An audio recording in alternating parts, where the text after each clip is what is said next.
போத்தின்னு தூங்குறோம். என்னங்க குளிருதுங்களா? 2 பேரும் போத்தின்னு தூங்கினுக்கிறீங்களா? தூங்கல, சும்மா படுத்துனுக்குறோம். அடாடாடா கிச்சுமா அப்பா கூட சேர்ந்து படுத்துனுக்கிறியா நீ? தூங்கலாம் இல்லை. ஏ செல்லக்குட்டி, அப்பா கூட சேர்ந்து படுத்துனுக்கிறியா நீ? ஏ தங்கப்புள்ள, என்னது இது? என்னது இது அழகு? 2 பேரும் கம்பளியை பற்றின்னு படுத்துனுக்குறது செல்ல குட்டிங்க. குளிர் அக்கா வச்சக்கமான குளிர் பசாமி, அதுக்கு தான் போத்தின்னே படுத்துனுக்குறோம். என்ன மணி இப்போ பாரு, மத்தியானம் 1 மணிக்கு இந்த குளிர் குளிருது, 1:30 மணிக்கு. என்ன பண்ணுறது? அதான் 2 பேரும் போத்திக்கணும். 2 பேரும் போத்தின்னு படுத்துன்னு இருக்கிறோம். என்னன்னு கேட்டேன்னு. செல்ல குட்டிங்க, அழகு குட்டி, அது அழகு தங்கம். அது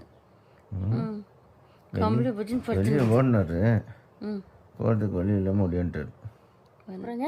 வெளியே ஓடினார். இப்போ கிரிலெல்லாம் போட்டு பந்தோபஸ்த் பண்ணது தெரியல அவருக்கு. மெஷெல்லாம் போட்டு ஃபுல்லாக க்ளோஸ் பண்ணியாச்சு. இன்னும் ஓட முடியாது, ஒளிய முடியாது. அப்புறம் திடீர்னு ஏறி அந்த சந்தில் டர்ன் அடிக்க பார்த்தான். ஃபுல்லாக மெஷ் போட்டு அடிச்சாச்சு. என்னங்க இன்னும் ஓட முடியாது, கிறிஷி ஒளிய முடியாது. பிக் பாஸ் வீட்டில் பூந்துட்டது. பிக் பாஸ் வீட்டில் பூந்தாச்சு. அதனால இனி என்ன பண்ணாலும் வெளியே ஓட முடியாது. கொஞ்சம் ஏமாந்து யாரா கருத்து இருக்கும்போது இல்லை இல்லை லிஃப்ட்டுக்கு இப்போ கிரில் போட சொல்லியிருக்கேன். ஆமாம் இல்லைங்க, அதான் மெட்டீரியல் வாங்க போயிருக்கேன். ஆமாம் லிஃப்ட்டுக்கு கிரில் போடணும்.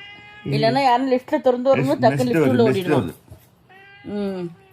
நெக்ஸ்ட் டேட் போட்டு இப்போ தான் வாங்க போயிருக்கேன் மெட்டீரியல். லிஃப்ட்டுக்கு மெஷ் போட்டோன்னா இப்போ அதில் இல்லைன்னு இப்போ இது இங்கெல்லாம் திறந்து விட்டு இப்போ என்னங்க யாருன்னா கதவு தொறுக்குவாங்களான்னு காற்று நிற்கிறதுக்கு கதவு விட்டு போய் உட்காந்துக்கினேன்.